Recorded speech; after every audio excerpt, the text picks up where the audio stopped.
kabla ya msimu kuisha, tusisubiri matatizo yametokea mwishoni alafu tukakutana. Kwa hiyo mimi nashukuru kwenye chama changu, nashukuru binti ni mgeni lakini makatibu wanampa ushirikiano. Kwa mara ya kwanza ndo nimepata rejection 3 jana. Ina maana kuanzia kwenye ufuta, kwenye mbaazi, kwenye korosho nimepata rejection 3. Lakini peke yake asingeweza, ni kwa sababu ya makatibu wao wanamsaidia. Kwa hiyo ushirikiano huu ambao tunauonesha leo, tuendelee kushirikiana. Mtu akiumwa, mtu akipata matatizo ya kifo, kwenye halmashauri ya wilaya jambo hili za ushirika ni kuombe lishikilie vizuri, maana bado kwenye upande wa michango kama tumeachana, hatuko pamoja.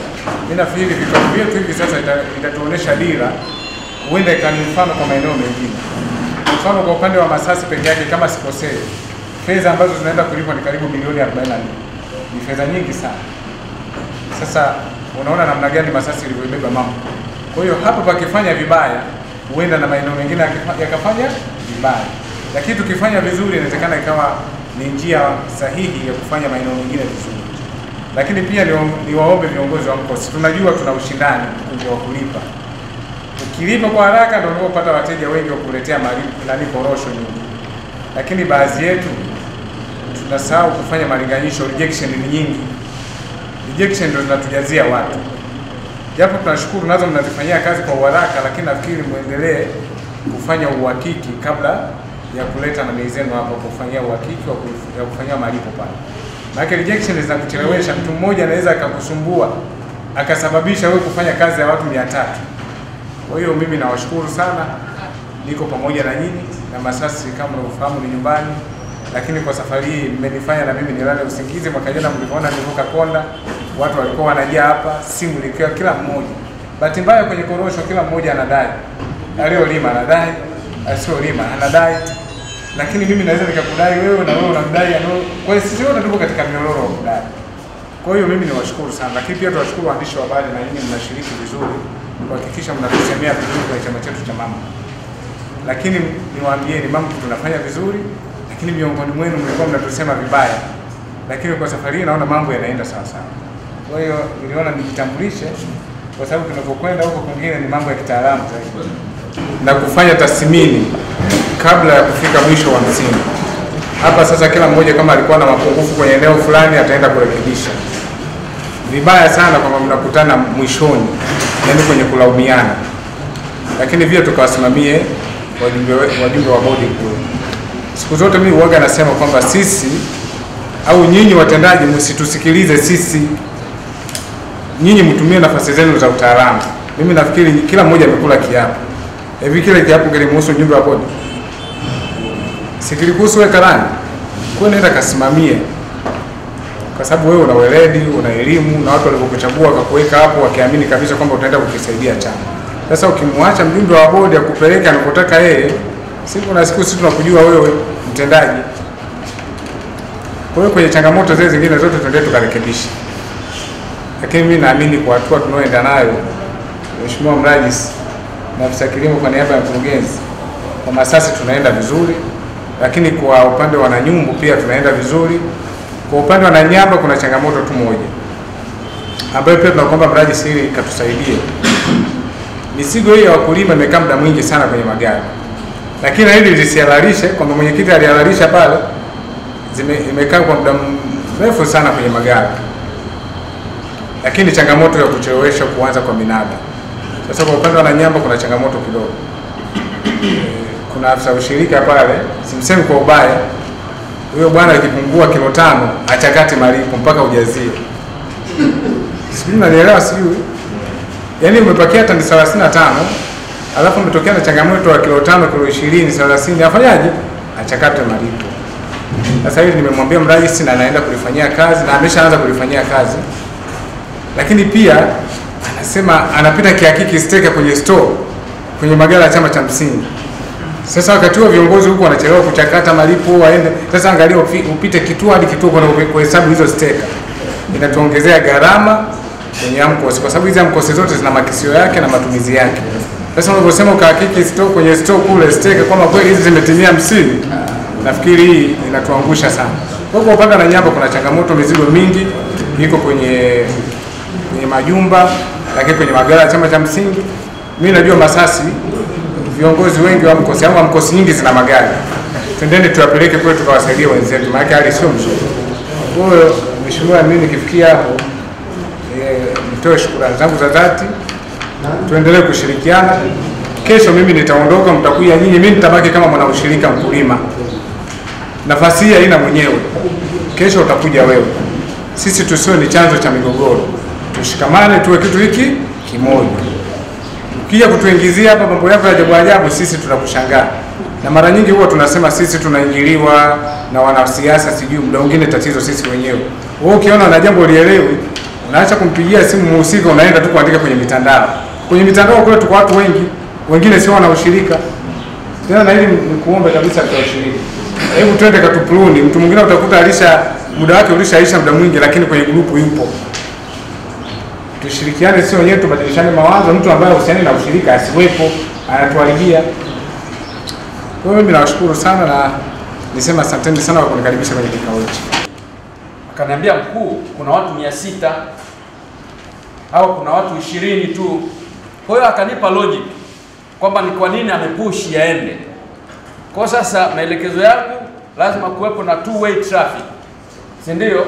Umeenda, umepewa marekebisho, umerekebisha, arudi pale pale, aangalie tena kwenye mfumo, upeleke kwenye malipo, ili kurahisisha na kupunguza hizi rejections.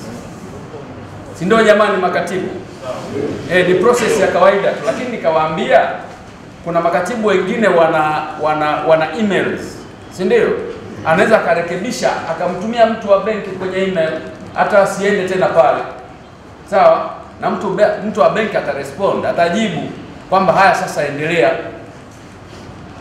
Kwa hiyo hakikisheni yale marekebisho ambayo mnapata benki, mnafanya nini? Mnarudi, alafu ndio mnapeleka kwenye malipo. Lakini jambo jingine pia, kwa wale ambao hawaendi kuhakiki, jamani, tuhakiki accounts.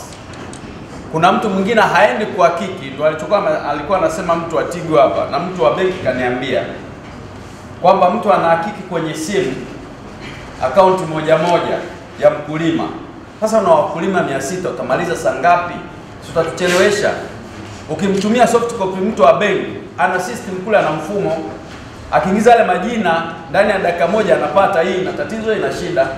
Lakini wewe ukienda kurekebisha akaunti moja, maana ndio utachelewesha kwenye malipo. Lakini jambo jingine, kwa katibu ambaye yuko smart, hasubiri mnada kwanza kupeleka ile michanganuo ya malipo. Kwa katibu ambaye yuko smart, akipishapeleka ghala kuu, si umepewa warehouse receipt, ile warehouse ndio itaenda kuuzwa. Kwa hiyo wewe ukishatoka ghala kuu, unakuja unatengeneza mikeka yako kabla hata ya kabla ya mnada. Wewe ushatengeneza mkeka, ukiona tu kwenye mnada hii imeenda kwenye mnada, utasubiria kuweka kuweka bei. Wenzetu wanafanya hivyo, ndio maana wako mbali. Hii mifumo Lindo wameanza 2018. Sisi tumeanza mwaka jana, si ndio? Kwa lazima tukimbie kabisa.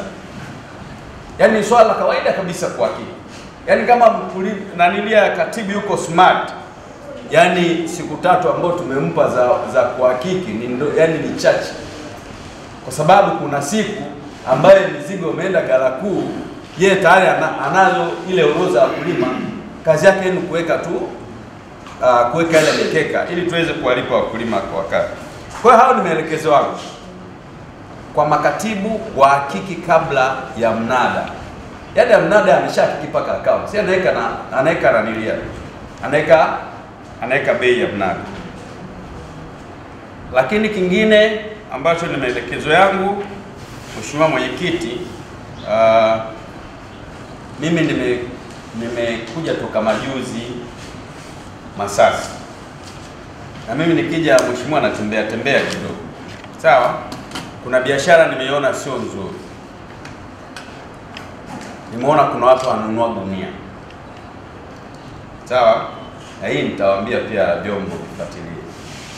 Kuna watu wananunua gunia zile gunia tupu ambao mnagaiwiwa mtakuja kuzilipa. Sawa? Mmeshamwambia mwenyekiti wa MAMCO jana, unawapa watu wa AMCOS gunia kwa ajili ya kwenda kufanya nini? Kuwekea korosho. Kuna wengine wanaziuza ambao sio waaminifu. Sasa kuna gari lilikuwa limekamatwa lina gunia, mtu kazinunua. Sasa tunaendelea kufuatilia kama kuna AMCOS anauza gunia ambazo wamepewa kwa ajili ya kujaza korosho za wakulima, alafu yaenda kuuzia watu. Tukimkamata manake anahujumu uchumi wa Masasi. Sawa jamani? Kwa hiyo mimi nawaambia kabisa, hii naongea kwa ukali ili ikitokea usinilaumu, si ndio? Mimi nimepita, nimeona hiyo biashara inafanyika. Hiyo biashara sio nzuri, muiache haraka iwezekanavyo. Mimi sasa hivi nafuatilia. Nikiona kama kuna makatibu au makarani wameuza gunia za kuhifadhia korosho, nitadili nao kabisa. Si ndio jamani? Mimi nawaambia kwa sababu kuna vitu nimeshaviona havitakiwi viendelee. Sawa? Wiki iliyopita kuna gunia tulikamata kule Tandaimba. Zilikuwa zimetokea huko. Sawa? Kwa hiyo please tuache hicho kitu mara moja kama kinafanyika. Lakini mheshimiwa mwenyekiti, ulikuwa umetoka kidogo. Kuna issue ya ushuru wa hivi vyama. Tulikubaliana mnada wa pili tu ushakamilika, vyama vilipo ushuru wao. Si ndio? Kwa hiyo ni maelekezo, nina imani mnada wa pili kuna kampuni chache hazijalipa ambao ilikuwa mwisho jana. Sawa? Hapa mliona naongea na simu kule nje. Tunatakiwa tuchukue hatua. Kuna kampuni hazijalipia zaidi ya bilioni 13. Kwa hiyo sasa tunafuatilia bodi ya korosho waweze kulipia. Jana nilikuwa mwisho kwa mujibu wa maongozo yetu. Sasa kuna miamala iko benki inasubiria wakulima walipo, wale wa mwisho wale ambao walikuwa wamechelewa kule. Sawa? Kwa hiyo mimi nafuatilia na imani leo wanaweza wakalipia. Kama wako lipia basi kuna hatua zingine zitachukuliwa. Sawa? Lakini hatua zingine zikichukuliwa, maana hiyo korosho itarejeshwa wapi? Itarejeshwa mnadani. Tumeona kwenye group hapa, kama mko kwenye group, nimeona mtu wa MAMCO amerusha kampuni ile ambayo haijalipia na vyama vinavyohusika. Sawa? Kwa hiyo tunachukua hatua, naendelea kufuatilia. Lakini swala jingine ambalo jambo jingine la 4 ni swala la kustandard. Miongozo yetu yote ambayo tunaitoa ya kustandard mzigo. Sawa? Korosho hii ambayo tunaiuza kwa viwango. Korosho ambayo tunaiuza minadani tunaiuza kwa viwango. Ndio maana ukiangalia ile sales catalog, mchanganuo wa mauzo umeonyesha korosho inauzwa kwa viwango. Imewekwa kwenye gunia lenye uzito wa kilo 1, lakini kwenye hilo gunia kuna korosho kilo 80. Sawa? Kwenye hizo kilo 80 kuna unyevu ambao chini ya asilimia ngapi? Asilimia 10. Si ndio? Kuna mchanganuo huko wa mauzo. Lakini kuna kitu kinaitwa SOT, shells outer. Si ndio? Ile sort hiyo tunaita kuanzia 50 na kuendelea. Bahati nzuri tumeuza zote standard grade. Si ndio? Sasa ile yote korosho tunaiuza kwa viwango. Kwa hiyo hakikisheni korosho ambayo inaenda ghala kuu ina standard ya gunia la kilo 80. Ndio iliyofanyika. Lakini pia nichukue nafasi hii kumshukuru mwenyekiti wa MAMCO kwa naye kuhudhuria kwenye kikao hiki cha tathmini. Kwa kweli mimi sitakuwa na mengi. Ni mrajisi karibu umenifilisi. Maana umetoa majibu ya kiu ambayo wajumbe wako hawa kwa maana viongozi wa vyama vya msingi walikuwa nayo. Mimi nikushukuru sana. Lakini kwa sababu wakati ule nilikuwa natembea na mkuu wa mkoa katika kukagua ile magari, aliagiza mambo kule ndani. Maana nataka nichagize na kumpongeza mhasibu ingawa mpya kwa utulivu ambao wameufanya kwa viongozi wa vyama hawa ambao leo tunafanya tathmini. Umeleta utulivu mkubwa kwa sababu wangekuwa wanasumbuliwa na wakulima.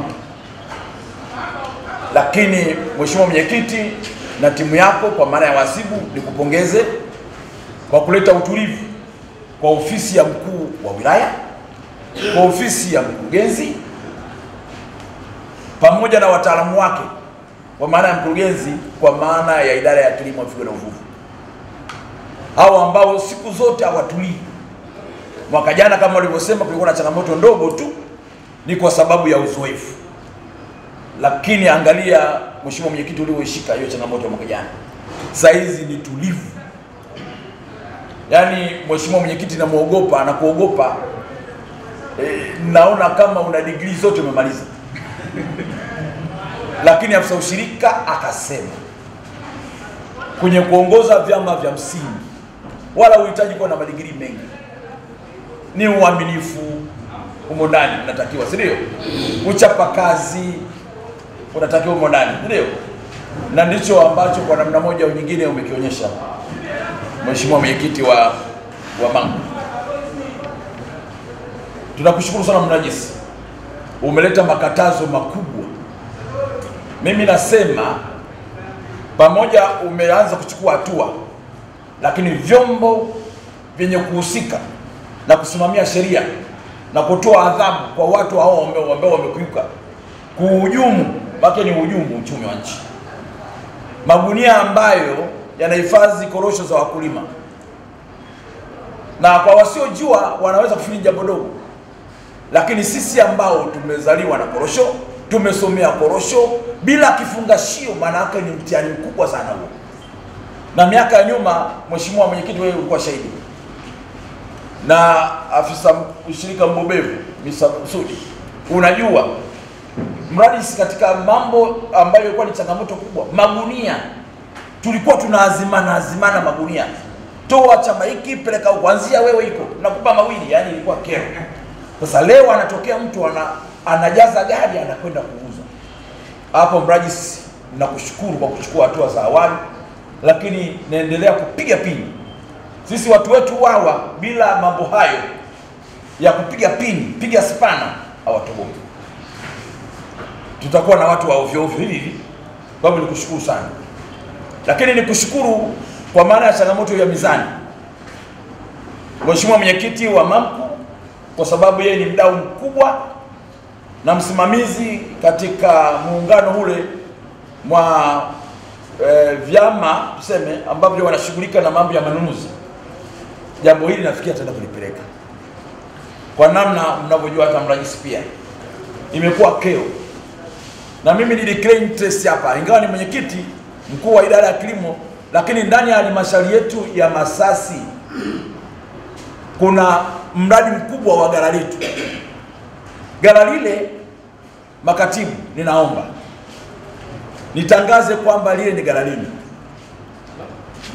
wala msiliwekee kisogo, kwa sababu ule ni uwekezaji mkubwa tuliofanya halmashauri ya wilaya ya Masasi kuwa na ghala kubwa kiasi kile. Kwanza kwa faida mbili, inaleta faida kwa wakulima wetu. Mheshimiwa Rais, nikipiga hesabu ya makusanyo ya mazao kuanzia ufuta, mbaazi na korosho, mzigo ambao unatunzwa pale, nikiuzidisha kwa pungufu ya bei ya usafishaji, ni mamilioni ya fedha. Kama ni shilingi 30 napata unafuu au 30 napata unafuu, piga mara kilo zilizoingia kule ndani, mzigo ule wa fedha ambazo wakulima wangetumia kusafirisha, mzigo ule wa fedha unakaa kwa wakulima, unazidi kuwapa nguvu ya kiuchumi. Kwa hivyo hii ni faida moja hapo ile ghala. Lakini faida moja nyingine ni mapato kwa ajili ya halmashauri. Haya makusanyo yote unayoona kwamba ya ushuru wa korosho na mazao mengine yote, pamoja na utunzaji wa mzigo ule kule kwenye ghala, tunapata mapato. Mapato yale, Mheshimiwa Rais, ni katika mapato mazima tumeambiwa 40% ya mapato yale yanakwenda kwenye shughuli za maendeleo, miradi ya maendeleo ya wananchi wale wale. Kwa hivyo kuna faida kubwa unayoipata wakulima. pamoja na bei nzuri ya uchumi mmoja mmoja kwao ni fulani, lakini wakigeuka upande wa pili wanakuta serikali yao, kwa maana halmashauri ya wilaya, inatekeleza miradi. Na kitu cha kufurahisha kabisa, mrajisi, wamekubali wakulima hawa kukatwa shilingi 20 kwa ajili ya mfuko wa elimu. Yaani wakigeuka huku wana pesa kwa ajili ya kujikimu kwenye familia, lakini wakigeuka huku wanakuta kuna huduma za watoto kwenda shule, kwa maana wanakata shilingi 20. Hawajaishia hapo, wanasema sisi tuna kiu ya maendeleo. Kwenye fedha hizi za korosho wamekubali wananchi kukatwa shilingi 20 kwa kilo kwa ajili ya shughuli za maendeleo ya vijiji vyao. Wakiwa na boma lao, wakiwa na wanataka kujenga soko lao, wanaanza kwa hela zao zile ndogo, ili serikali kuu ya wilaya iweze kuwasaidia. Kwa hivyo ni majambo ambayo yanashikana moja baada ya lingine. Mizani ikiwa sawa sawa, ndio mapato hayo yote yanakuwa sawa sawa. Magunia yakikaa kwenye eneo lake, maana yake ndio kila kitu kinasaidia. Hii ni cheni nzima ya kujenga uchumi wa Mwana Masasi. Kwa hivyo niwashukuru sana makatibu, nikushukuru sana kwa kuitikia kikao hiki mrajisi. Maana yake umetuheshimisha kwamba umeona jambo hili ni jema kufanya tathmini ndogo ya kila mnada. Maana yake tathmini itatufanya sisi mbele tuweze kupunguza changamoto ambazo zinaweza kutukabili, kwa sababu tayari tumeona changamoto katika miradi miwili. Miradi mingine yote tutakuwa tunakwenda vizuri. Tunakuomba tena na tena usichoke kwenye vikao vyetu, uhudhurie ili uweze kutuelekeza, kutoa elimu, kutuonya na kutuwajibisha kwa namna moja nyingine. Na wakati huu ni kazi na utu, tunasonga mbele. Kama tuna kazi na utu, tunasonga mbele kutengeneza utu wa Mtanzania, hakuna kuchekeana. Mmesikia pale afisa ushirika anasema ana mamlaka kisheria kuweza kuchukua hatua kwa yoyote anakiuka. Katibu atashughulikiwa, lakini kalani anaweza kushughulikiwa. Mradi si wape nguvu na uwape taarifa. Kama unataka wakupe taarifa ya hatua walizochukua, tunakwenda kwa kasi. Maana maagizo ya Mheshimiwa Rais, hata mawaziri wote wanasema muda ni mchache sana, lakini tuende kwa kasi. Sasa katika kwenda kwa kasi, kuchekeana kuna kwa hakuna. Kwa hivyo nikushukuru kwa uwepo wako Mheshimiwa mwenyekiti wa chama kikuu, nikushukuru kwa wakati wako. Wewe ndio msemaji wetu mkuu na wewe ndio mlezi wa chama kikuu.